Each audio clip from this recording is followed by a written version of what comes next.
What's up, guys? Welcome back to the DB Room. We are going to continue talking basic coverages and terminology today.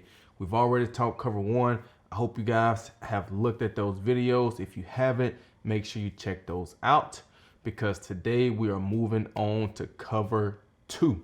Yep, cover two. We're going to identify some different zones and show you guys how they work inside of the coverage, okay?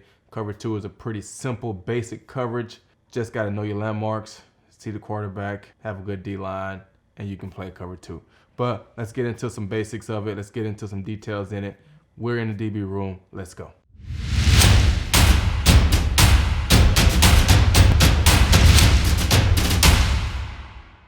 Okay, so let's talk about some of these zones, identify these. So you see we have a bunch of different zones on here. We have some underneath zones.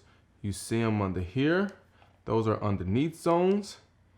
And you can see we have our deep zones back here, okay? Those are our deep zones. Let's talk about them a little more. You see this right here, you got a flats, okay? This is the flat area on both sides. That's the area that the corners generally occupy in a cover two or some kind of coverage like that we'll talk about today, cover two. But generally that's a place that's occupied with the running backs running swing routes or this little quick routes to what they call the flat area, okay? So the short zone, you generally want to play these zones high to low because even if they catch the ball here, they're still short yardage gains, okay? Let's look at these areas right here. You got the out area, okay? In the out area, that is where you get the comeback routes, you get the deep outs.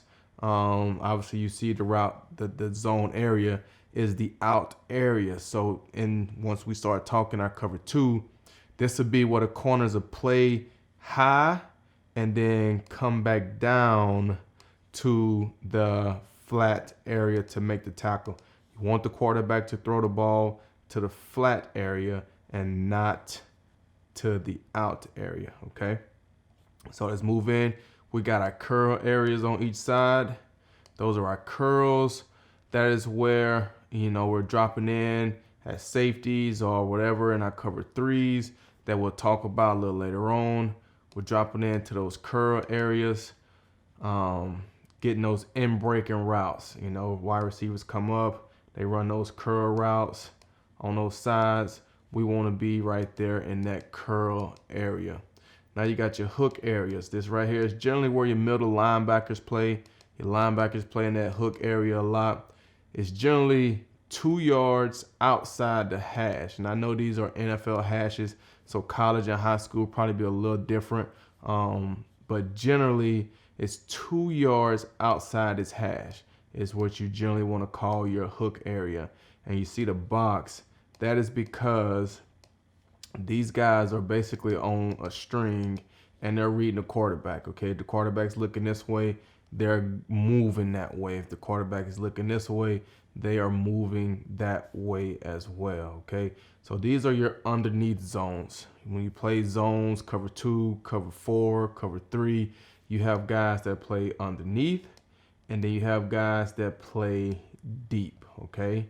Have guys that play deep. So let's talk about and identify some of these deep zones. The field, the NFL football field or any football field is really 53 1/3 yards wide, okay? So when you play cover three, you break it up into thirds, okay? So this section over here is 1/3, okay? This section over here is another third. And then this section in the middle is another third. And so you have defensive backs who's responsible for these areas, okay? When you play in the deep third. You look a little deeper, you got the deep half. Not necessarily deeper, but just another segment of the deep zones. You got deep half. So instead of having 3 guys deep, you only have 2 guys deep, okay? Only have 2 guys deep. That's why it's called cover 2. Got 2 guys deep, okay? So those are basically just the zones of a field. We'll go over all of those more in detail when we get into our cover 2, when we get into our cover 3, and into our cover 4. We'll have different guys that'll be playing those outs, those flats, those curls, those hooks, those deep thirds, those deep halves, okay? So today we're going to talk cover 2. So let's go to the whiteboard and look at cover 2. Okay, so now that we're on the whiteboard, let's identify some personnel. Talk some cover 2. We got our cover 2 put up against 21 personnel. So let's talk about it. Identify the personnel. We got 21 personnel. You can see we got 2 running backs in the game, right? You see the fullback, see the halfback. That's our 2 backs. We got 1 tight end. So that gives us our 21. With there being 5 eligible guys, the 2 running backs plus the 1 tight end is 3 guys. That leaves 2 wide receivers to make our 5 total eligibles, okay? So that's our 5 total eligibles. So when you hear 21, you should know you got 2 wide receivers in the game. So that leads to your expectations of 21 personnel. When you hear 21 personnel, what should be going through your brain? What should be going through your mind? Run, play action, shots, okay? And when I say play action, I'm talking boots, things of that nature. But think run, play action, shots. Teams are not going to come out in 21 personnel and try to run a quick on you, okay? That's not what they want to do. They want to run the ball. They want to get you in your run defense, and they want to play action, and they want to take shots over the top, or they're going to hand it off and try to run the ball, okay? So that is what you should be thinking when you hear 21 personnel. Should be different when you hear 11. Should be different when you hear 10. 21 personnel, I'm thinking run, play, action, shots, okay? Let's identify this close call. You can see the tight end lined up to the right side of the offense. So that's going to make that a closed left for our defense. Closed left, okay? That's why you see the Sam linebacker on the left side of the defense, along with the strong safety on the left side of the defense, okay? That is the close call.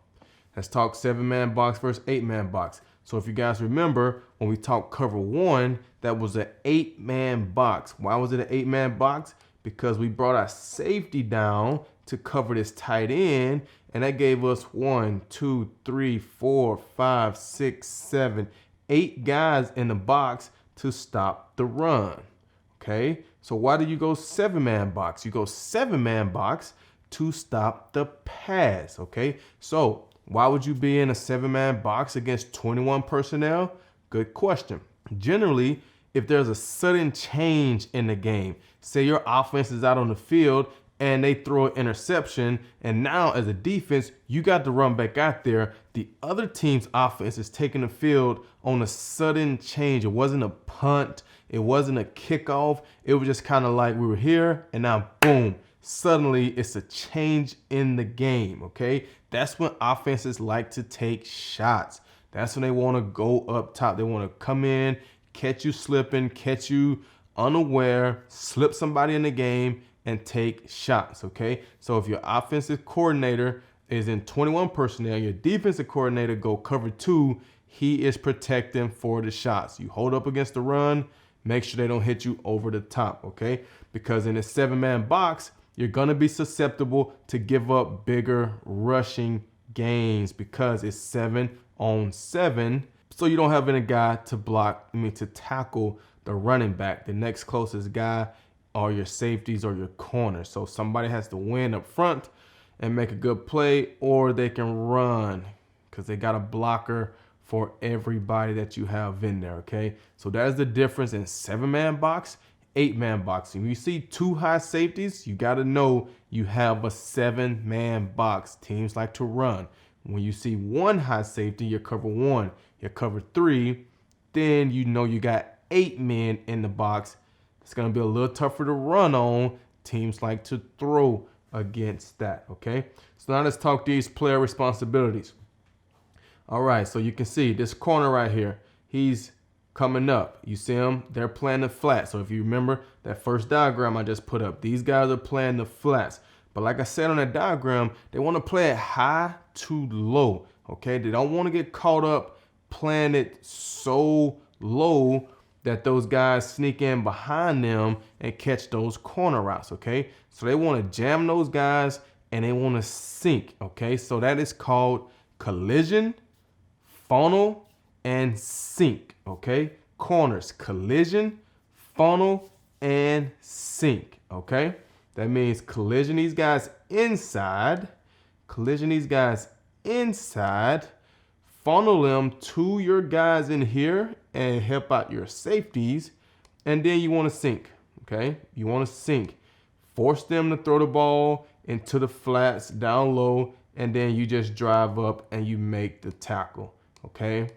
Too many times you see corners get caught up playing too low, and then next thing you know, they hit a 7 route by the tight end right behind them in front of this safety, okay? So corners, make sure you play that high to low. I know you guys have heard that before. Just want to reiterate that, okay? Let's move on. You see our underneath guys, okay? These are our underneath guys.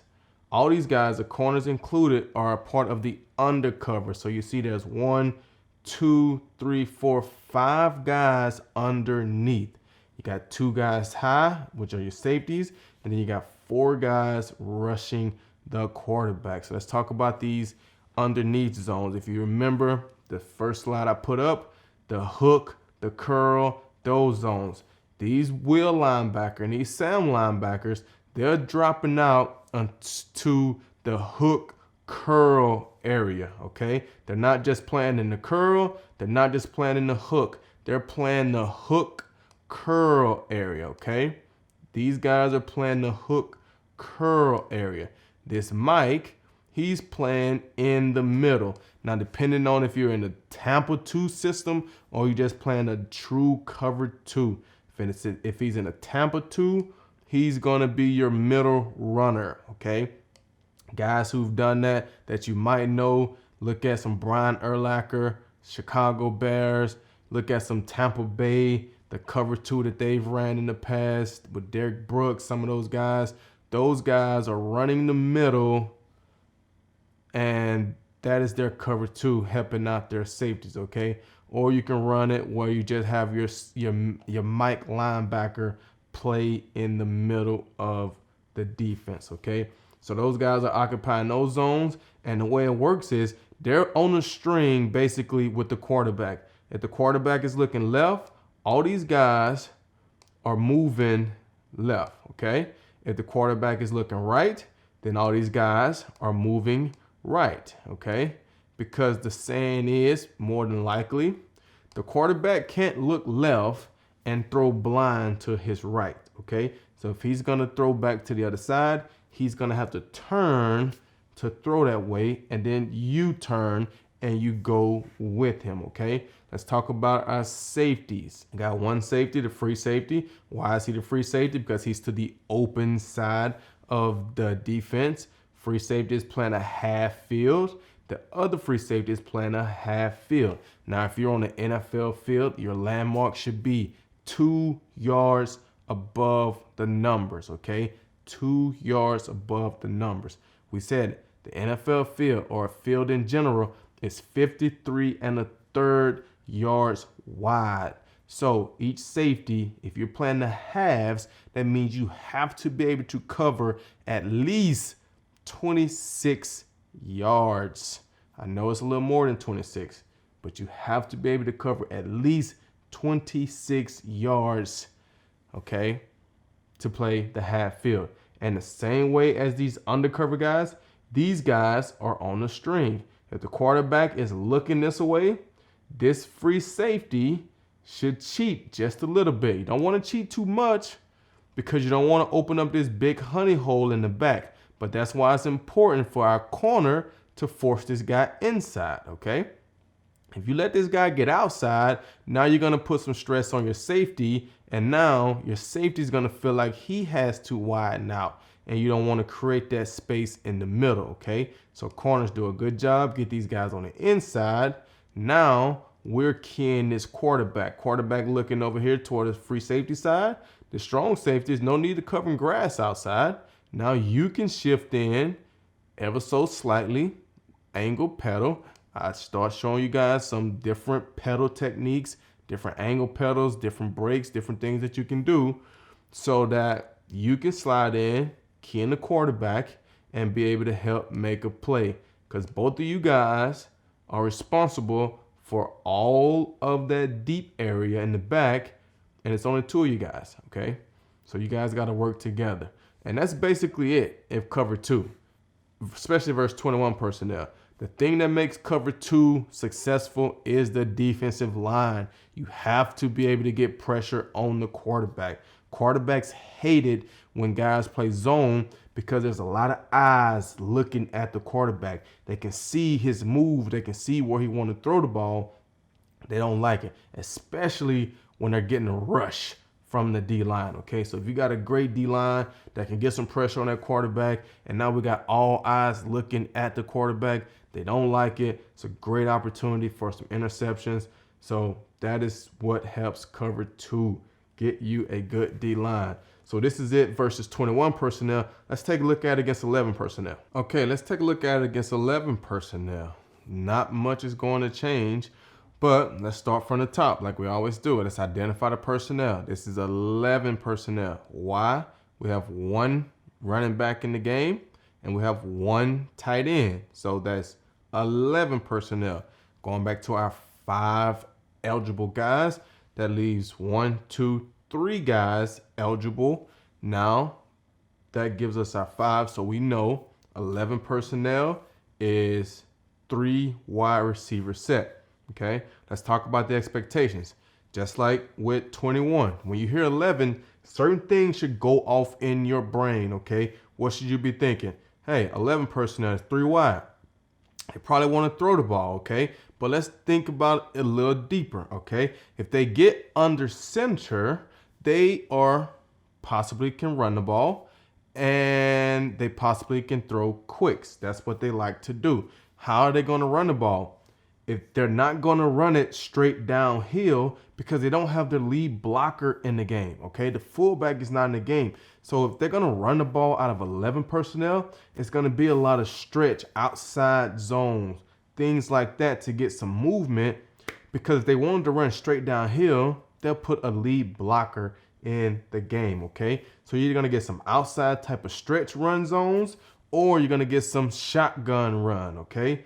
Those are the type of run game that you're going to get in 11 personnel. You see the quarterback under center. If it's a pass, you got to think quicks, okay? He want to be under the center so he can get the ball quickly, so he can step back quickly, and he can throw it quickly, okay? That's what you're going to get out of the pass game out of 11 personnel under center. They're getting a gun. Now it's all guns blazing, actually, okay? They can drop back. They can play action you. They can do all types of pass game out of 11 personnel in the gun, okay? So you got to be aware that that should be what's going on in your brain. You hear 11 personnel, is it on the center or are they in the gun, okay? Those are things that you should be looking for, okay, when you see and hear 11 personnel. Let's talk the close call. Once again, tight ends to the right side of the offense, so that's the defensive close left. So we got our Sam and our strong safety lined up over those guys. So that's the strong side of our defense. Okay, let's talk responsibilities. If you look at the card, it looks exact same as it did in the other one. Why? Because it is the exact same. Doesn't really change. You just have different guys playing the zones, and the only guy that's different is the nickel that came in to basically cover the slot, okay? So now that nickel is playing that hook curl area right here. The Mike is still doing his job. The Sam is still doing his job. The corners are still doing their job. Collision those guys, funneling them inside, sinking for depth, driving up on all the short routes. The safeties are still getting to the halves. The only difference, now we have speed, okay? So this free safety that is away from tight end, he's to the open side. Now he has the speed, 2 wide receivers, okay? So if they run them verticals and these guys get up the field, that's difficult on that free safety, okay? Now you got 2 guys running deep and he's only one defender. That is why it's important for this corner to get this guy inside. You get that guy inside, now this safety can cover both of those guys. You let that guy get way out here, and this guy to go bending it inside. It's a lot of space out there, and it's real tough for that safety to be able to make a play, okay? So corners is very important for you to get those guys inside and cover two, okay? Like I said, you can have a Mike. He can be playing a traditional, just play in the middle, or he can run the middle like a Tampa 2 defense. However you see it, however you want to do it in your system or whatever you are watching. And like I said, these guys are basically on the string of the quarterback, okay? They're on the string of the quarterback. When it comes to forcing the run, these corners are your force guys, okay? These are the guys that you're punching the run out to so they can make tackles, okay? That is basically it. Like I said, to win in cover two, you need a good rush from your defensive line. So D lineman, we love you. Get to the quarterback in cover two, okay? Get to the quarterback in cover two. Like I said, quarterbacks hate it. Quarterbacks hate it because they got so many eyes on them watching everything that they're doing, and that gives you opportunity to make plays. It's hard to make picks in man-to-man coverage. In zone, we can see the quarterback throwing the ball, and we got an opportunity to make the play, okay? So that's basically it for cover two. Yes, there's some more in-depth things that we can get into, different things that we can do inside of cover two, but that's for later, okay? We got to learn the basics. That's just the basics of cover two, okay? Cover one, we have one deep safety in the middle. Cover two, we have two deep safeties in the middle and 5 underneath guys, okay? We'll get into cover three, where we have 3 deep guys, and then we'll get into cover 4, where we have, you guessed it, 4 deep guys, okay? But for today, we talk cover 2, so make sure you look over this stuff, watch the video, learn it, study it, and until next time, peace.